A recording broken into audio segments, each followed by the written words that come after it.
André, ao vivo, o pronunciamento do ministro da Fazenda, Fernando Haddad, a gente continua acompanhando e fala ao vivo aqui na Jovem Pan. Acompanhe. Um conjunto de propostas que reafirmam o nosso compromisso com um Brasil mais justo e eficiente. Este não é um esforço isolado do governo do presidente Lula, mas uma construção conjunta que busca garantir avanços econômicos e sociais duradouros. Hoje temos sinais claros de que estamos no caminho certo.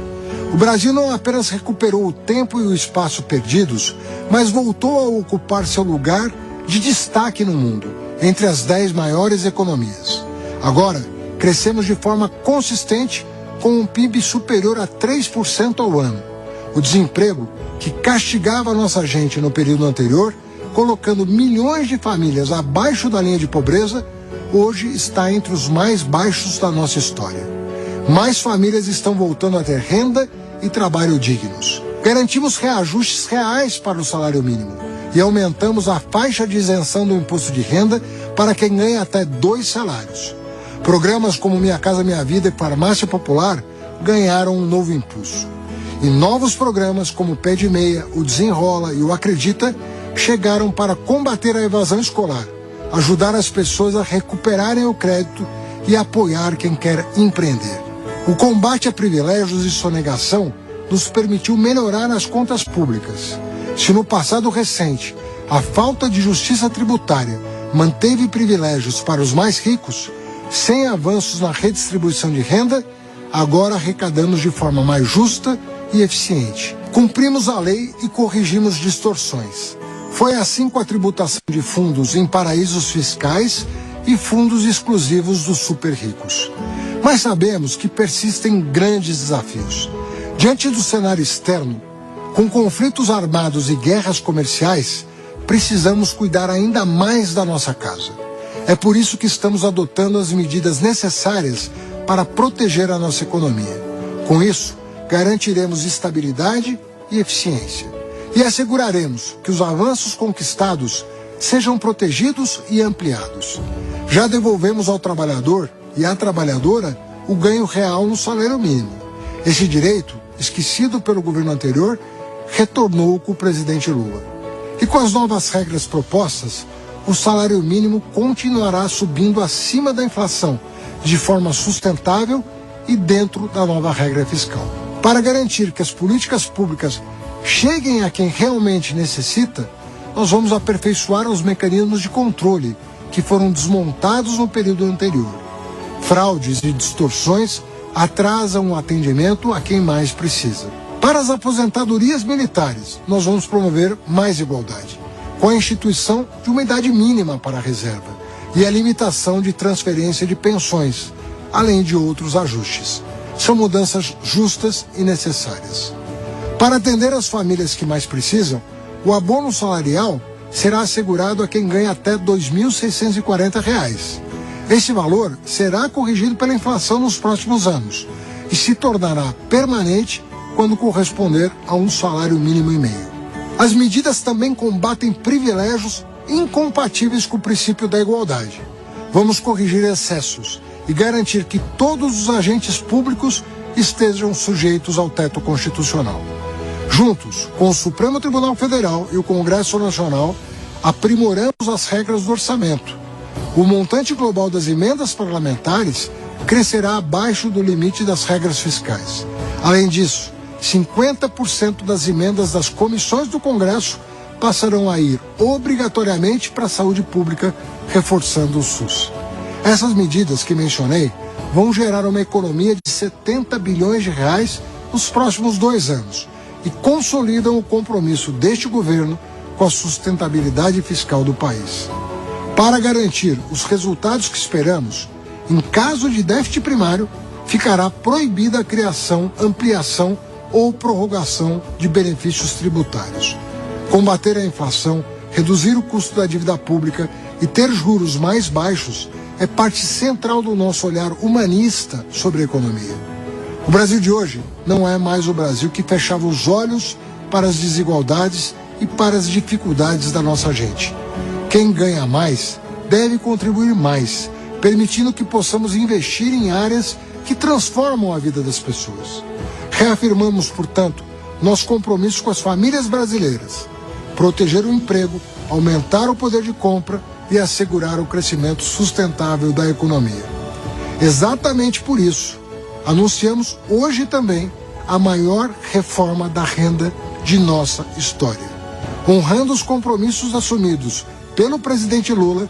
Com a aprovação da reforma da renda, uma parte importante da classe média, que ganha até R$5.000 por mês, não pagará mais imposto de renda. É o Brasil justo, com menos imposto e mais dinheiro no bolso para investir no seu pequeno negócio, impulsionar o comércio do seu bairro e ajudar a sua cidade a crescer. A nova medida não trará impacto fiscal, ou seja, não aumentará os gastos do governo. Porque quem tem renda superior a R$50.000 por mês pagará um pouco mais. Tudo sem excessos e respeitando padrões internacionais consagrados.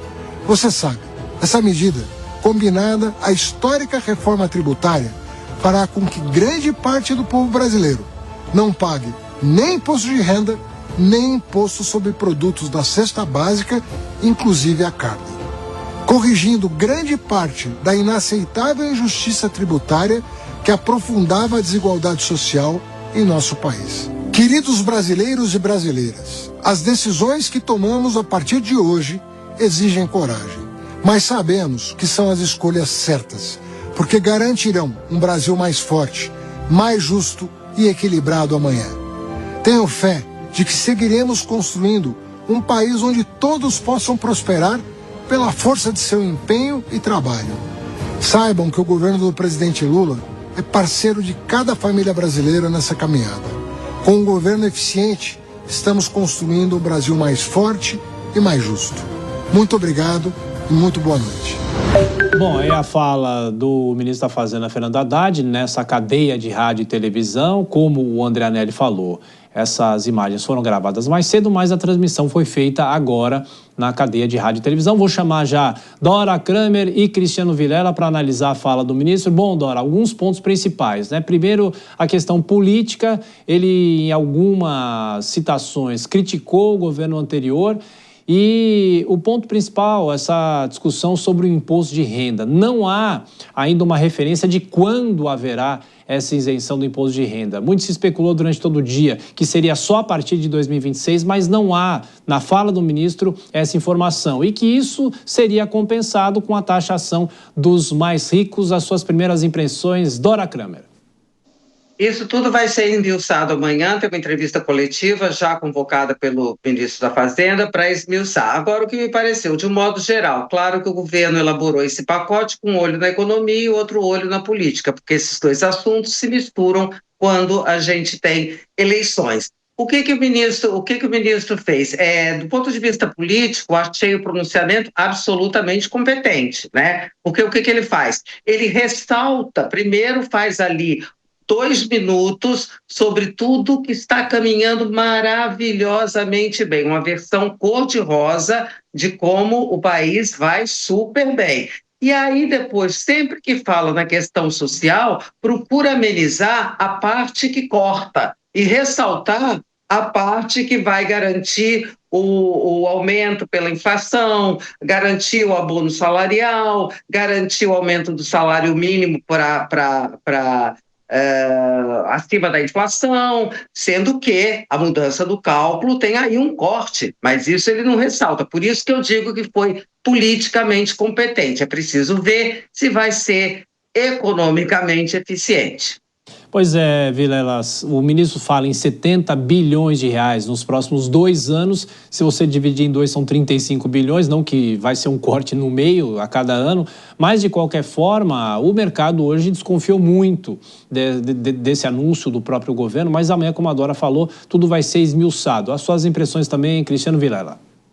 Olha, Thiago, do ponto de vista político, a Dora colocou muito bem o interesse do governo em fazer ali um morde-a-sopra, né, deixando em negrito os avanços do ponto de vista social, segundo a visão do governo. Agora, me pareceu, primeiro, um pronunciamento que fere totalmente o princípio da impessoalidade, né? Várias vezes falando do governo do presidente Lula,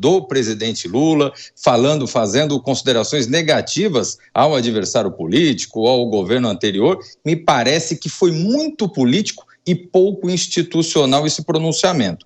Do ponto de vista da economia, eu não tenho dúvidas que, especialmente, esse anúncio ligado à questão da isenção do recebimento para pessoas que recebem até R$5.000 do imposto de renda é algo que vai ter um reflexo extremamente significativo e nós podemos esperar já nas primeiras horas do dia para um aumento ainda maior do dólar, que hoje já bateu o recorde.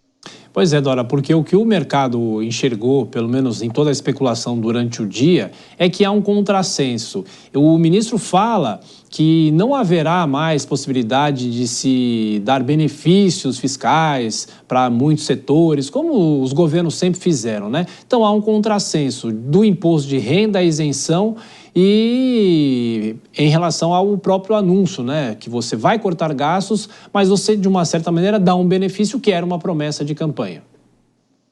Pois é, era uma promessa para ser no final do mandato. E dos últimos tempos, o próprio ministro da Fazenda vinha reiterando: olha, não é para agora, é uma promessa de campanha, mas não é para agora. Por que foi para agora? Exatamente para dar essa sinalização de compensação, né? Agora, o ministro argumenta que não vai haver um desequilíbrio nas contas por causa dessa isenção de imposto de renda, porque vai se arrecadar do outro lado, taxando os chamados super ricos, quem ganha 50 mil, acima de 50 mil reais. Não sei se, pode ser estatisticamente considerado super rico, mas eu tenho a minha dúvida. Agora a questão, está tudo ótimo, amanhã explica, mas a questão vai ser resolvida no Congresso Nacional. Também o governo fez movimentos competentes ao não colocar isso goela abaixo, como já foi feito outras vezes, do Congresso, que é questão sensível, porque é corte no social, né? E o governo não está querendo falar essas palavras, não está querendo usar essa expressão, corte no social, mas as pessoas vão falar, o mercado vai reagir, o ministro vai ser questionado, o Congresso também vai reagir. Então, se você vai me perguntar como você gosta, será que dá tempo disso ser aprovado esse ano? Acho difícil.